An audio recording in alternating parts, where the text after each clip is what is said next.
Okay. Testing. I hope this is working this time because it took me forever to get this set up. Anyway, let's get started. All right, y'all. Welcome back to my channel. I'm so glad to have you here with me again. Bienvenidos, buenas tardes, buenas noches, whatever it is for you. Hi. So last time that we ended the last video, it was with the ending of the subpoena for the paramour because we had to essentially start getting ready for a potential trial. And then also there were some things that were continuing on. For instance, the allocation judgment had not been finalized, and there were all these other things that kind of were left out in the ethos and were still open. So we'll start with that, okay? So yeah, let's get into the preparation for the subpoena, the deposition, and all of that stuff. So as we were getting ready for the potential trial, like there were a lot of things going on in between to prevent that as much as we could prevent it, right? And unfortunately, some of the mediation attempts were not working, settlement was not working, nothing was working. So I felt like even though my ex was trying to avoid trial, at the same time he wasn't helping in the attempt not to go to trial. That makes sense, right? So there's clearly some things that went on that he didn't want the judge to be aware of, and there were some suggestions that we needed to try to mediate, which my attorney and I took on the task of finding mediation resources. So some of the mediation resources that were found were free, and some of the mediation resources did cost, right? And him and I would have to split those costs. But I reached out to the mediation services that were free, and when it came down to scheduling everything, my ex-husband was just not being cooperative. It was really, really weird. I don't understand. I don't know. But at any rate, we got nowhere with that. And I'm, of course, referencing my notes, so just be patient with me on that front.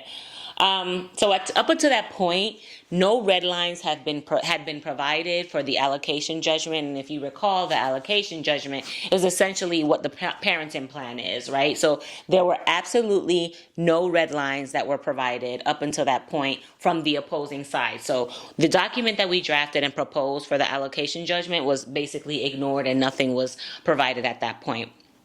Then we also found out some huge news, right? So now we're in April of 2023, and then we found out that Mr. Man, my ex-husband, was moving back into the apartment with the paramour. And at that point, it was like screeching tires. What the heck? How are you moving back in? You were kicked out essentially 5 months ago, back in October of 2022. And then here you are in April 2023 telling the court and us during a status that you're moving back in with her. And at that point, that brought up so many red flags for me all over. Like, it was just like, wait a minute. At that point, there was no addressing the anger management or any of the. Let me take these glasses off. Can I read without these glasses? A little bit. Learning about him moving in with her, like, of course, triggering and all the things, because it's like, wait a minute, we got here because we found out that you were lying about living with her. You got kicked out, domestic violence, drug use, all this stuff was said, and now you're moving back in. So for me, it was a problem because nothing regarding the anger management or the domestic violence had been addressed at all. And for me, I'm like, okay, y'all clearly have a very volatile relationship. So for you to be moving back into that house and nothing regarding the domestic violence or anger management or anything had been addressed was problematic for me. So I was definitely concerned and wanted to for the court to address that before he moved in. But at the same time, he's a grown-ass man, so he's going to do what he wants to do regardless, right? So he planned to be moving back in with her in April, okay?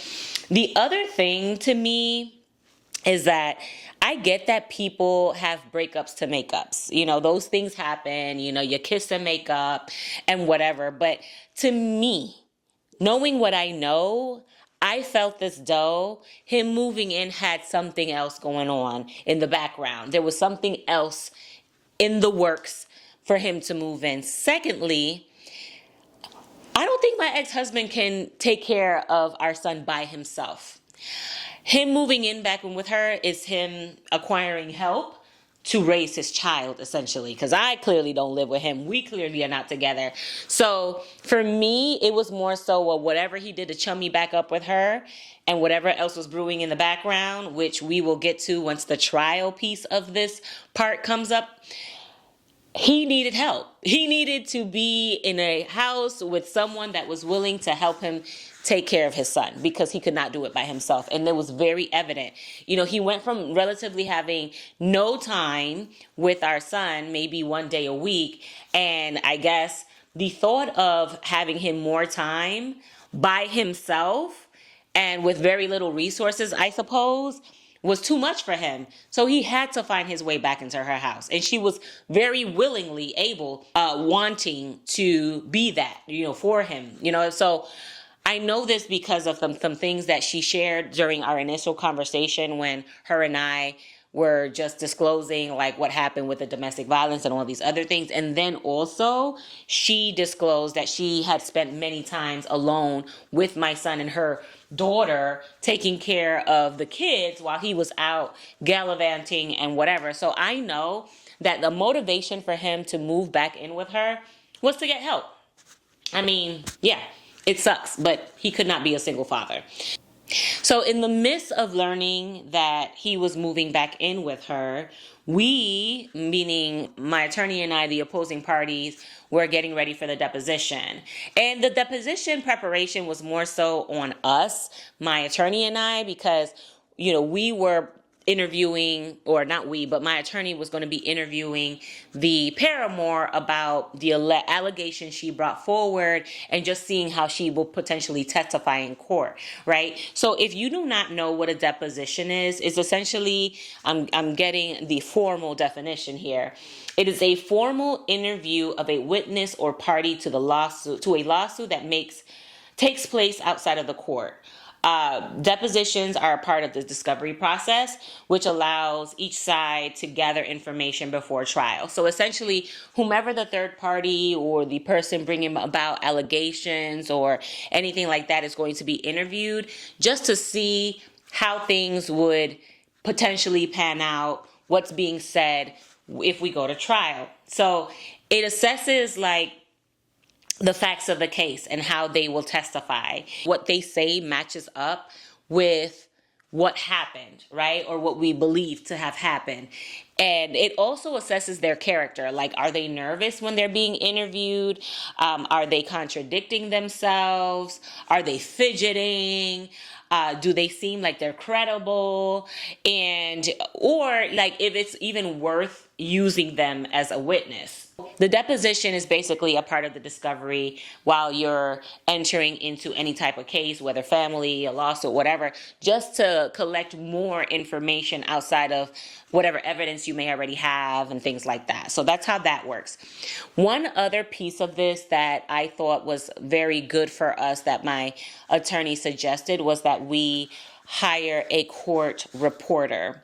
My attorney suggested this because there were so many like lies and things that were being spread left and right. And then even during the court process, my ex-husband was throwing stuff out there and lying about things. So the court reporter essentially is going to be a live like recorder of everything that is said during the interview. And this is something that I wish we would have had from the very beginning. It would have been costly, but for so many reasons that's going to come out later, I wish we would have had a court reporter from the very beginning, because a lot of the shenanigans and the games played, especially when we finally got to trial, was utter BS and just games. Like, so anyway, we got a court reporter, and unfortunately, by hiring a court reporter, that means that we are paying more money to the court. And when I say we, it's me, because I'm the one that is acquiring the court reporter, and that's a fee or a payment that doesn't come from the other side, because I'm the one that wants this service in order to make sure that I get what I need. So essentially, we hire the court reporter, and then we also have to draft up a questionnaire for the paramour to answer for the deposition. So the questionnaire includes maybe some short questions and then some longer questions, right? So like, okay, what is your name? And where do you live? And, how long have you known the parties involved in the case? What's the nature of your relationship? And then going through the details of the situation. So it was so uncomfortable being a part of that deposition, because there were some details that I just did not want to revisit. There were some things regarding their relationship that I really just did not care to hear about. Then it was also her lying, right? So when she was asked about like the domestic violence situation and him hitting her, she flipped the whole story and made it seem like it was a mistake and he didn't intentionally mean to hurt her, and there was an object that hurt her, not him, instead. So she completely flipped that, which was really, really hard to hear. But I think I got a little ahead of myself. But let me tell you who showed up to the deposition and who did not show up to the deposition. So the GAL, the guardian ad litem, did not show up to the deposition. How do you not show up to the deposition for someone that you had to interview for your portion of your investigation? And now we're in a formal interview process for trial, and you're not going to show up for the interview? Sir. Then my ex-husband, did not show up for the deposition, but his attorney did show up. So I guess, he figured, okay, my attorney's there, I don't need to show up. But the fact that the GAL did not show up to the deposition was problematic, because even with him, there was no way for him to either hear, confirm, assess if her testimony added up with everything that he even discussed with her when he initially interviewed her. So it really pissed us off that he was not present. And I recall distinctly my attorney reaching out, like, are you showing up or whatever? He never responded, which was so problematic. But yep, he did not show up to the deposition. And that totally sucked. But when it came to the drug use and things like that, her response to that was so full of crap. That you could just tell when she answered that it was just her trying to backpedal. And she mentioned that, she wasn't trying to say that he does drugs, but she thought maybe he did, when she explicitly said, as I am going to bring up again here, do you know about the drug use? Ma'am. So to hear her lie about that again was just so, it just made me so angry. And I remember being super triggered during the deposition. I was sweating, I was pissed off, and I had to keep my composure. Thankfully, this was all virtual. The trial, however, was not, and we'll get to that on the next video. But with it being virtual, I was able to go on and get off camera, which helped tremendously. If we want to think about the timeline, so the last video we ended, it was probably March of 2023, right? And then we are entering into April, May of 2023, and that's where we are now, where we're gathering all the stuff for the trial and trying to settle and mediate, and nothing's working. So there's a high probability that we're going to end up going to trial, which totally sucks, but it is what it is. Her testimony, she interviewed really well. Like, I could tell she was well rehearsed, and she was prepared for anything that really was asked of her.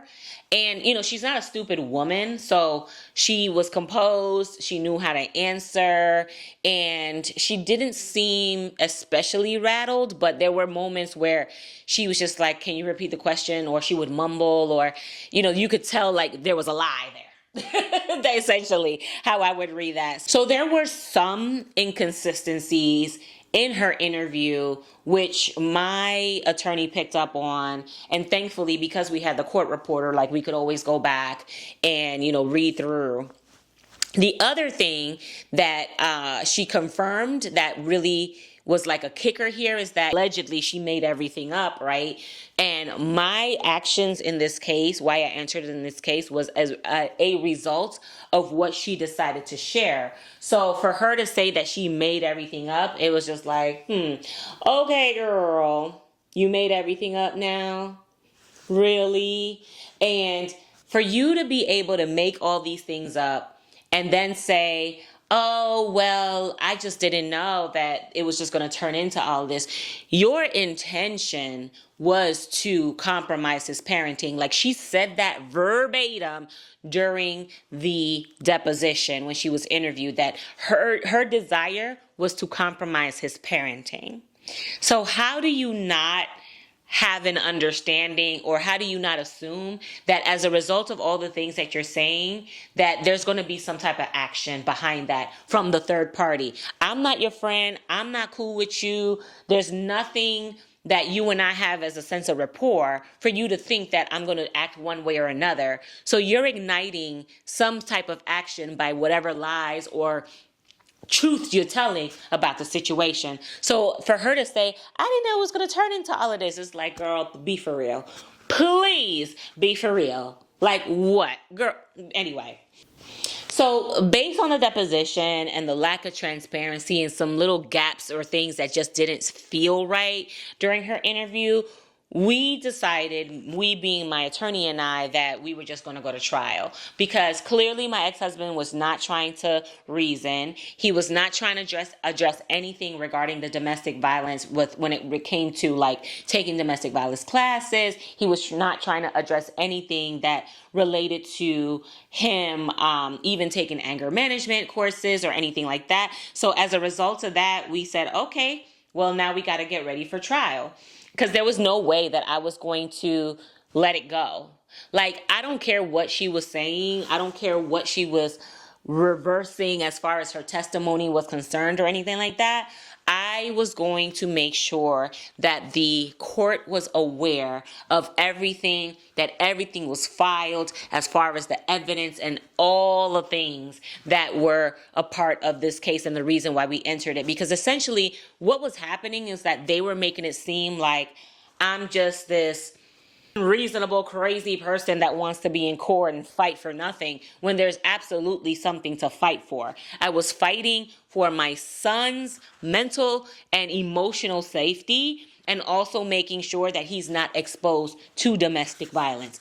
That is what I was fighting for, and I had every reason to fight for it based on the facts that were provided to me.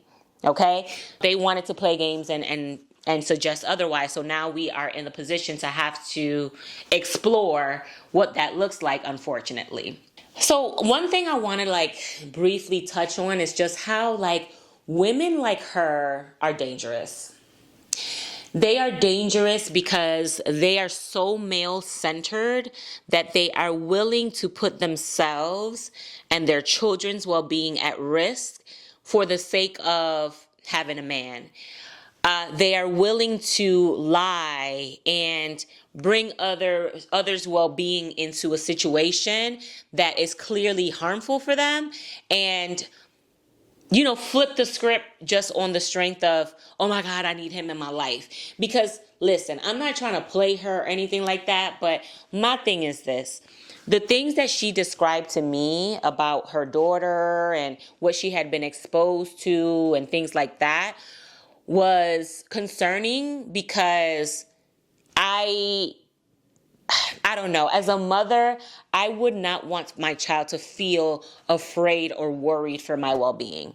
And that is exactly what her daughter expressed to her about the situation whenever, she and I had the conversation. So the danger in that comes in is that you are so hell-bent on having a man in your life that you're willing to do anything to keep him, whether it's lie, whether it's just paint a pretty picture, even though you're hurting or being abused. You're willing to do that for the sake of just having someone in your life, right? And at that point, my concern not only came from my ex-husband's behavior, my concern also was towards her, because if she was willing to hide and lie and do all these things to protect my ex-husband, what else is she willing to do? What else is she willing to hide? What else is she willing to bypass, in order to be able to, have this man in her life? What else? What else? And then when it comes to the care of my son, because you've created this contentious relationship between all of us now with your insecurities, because that's all it was all her insecurities, and of course the abuse, you're willing to do all of that. How am I able to trust the care that my son is getting? How are we going to be able to have any level of relationship when there's no trust there whatsoever? How are we able to have any sort of relationship when it's because of you that my ex-husband and I are now in court duking it out, and now you're deciding to recant and protect him? What am I supposed to do with that as a mother? Questions that need answers. So because of all of that, I was then even more motivated for the judge to see how sick all of this was. And I was I knew I was taking a risk, but I was highly committed to making sure that, everything that these people did, whether it was my ex-husband towards her, whether it's her towards me, whether it's her, and then I don't care who was involved, I was committed to making sure everything was out in the open and that we were all in the know of the nonsense that this woman and this man had going on in that house, and that this woman was willing to do all of these things to compromise our relationship as co-parents, because she couldn't stand that I'm the ex-wife and there was some level of desire for me or whatever. And that is dangerous. Women like her are dangerous. And I'm so grateful that at the very least, as painful as my divorce was, the good thing that came out of that was that I worked on me so much that, I was able to see some of the toxic things that I was putting myself through and some of the trauma bonds that I was in my marriage, and not behave in that way, because I would never want to be a woman like her, doing these things and these acrobatics and playing with people's lives just to have a man in their life, because that's all it is. She had to prove that she won. But anyway, so in June of 2023, we are now getting ready for the actual trial. And I think I'm going to stop the video there, because getting ready for the actual trial was just stress. Oh my God. Woo! That took so much time, energy, recollecting, evidence, gathering. But my ex-husband was also not doing anything to prevent it at that point. I don't know if the deposition got him stuck. I don't know what it was, but he was just like F everything and acting like this was not in front of us. So he was also not trying to compromise. He wasn't agreeable to anything. No red lines were provided for our allocation judgment, even up until that point. Because when we got up to when we went up for status in April of 2023, there was still nothing provided. And then when we were getting ready, for another status in I think it was May, still nothing was provided. So now it's like we have no choice but to go in front of the judge and have a trial, because this man is just not doing anything. So we might as well go balls to the wall and just get everything going and see what happens, because literally there's no cooperation. So that's where we're going to end, because the trial deserves a full-on episode of itself. July of 2023 was it was crazy. It was crazy, but it was crazy. So I'm going to stop there. I would like to thank you for joining me today. If you need to get caught up, there are 3 other parts to this video that you can catch. You can look for them here in the playlist. Please be sure to like, share, and subscribe to Dina J from the Round the Way. You can also find me on the socials, okay? I'm on Instagram, TikTok, YouTube, obviously, and I will continue on with the series. I am so ready to be done with this court case. Talking about it, it's just like draining me a little bit. It's a little cathartic, but at the same time, it's just like, wow, you went through all of that? I sure did. But anyway, I will see you in the next video. Thank you so much for joining me, and I will catch you in the next go round. Oh my God, my nails are so cute. Like, you see, you probably won't be able to see the little heart, but anyway.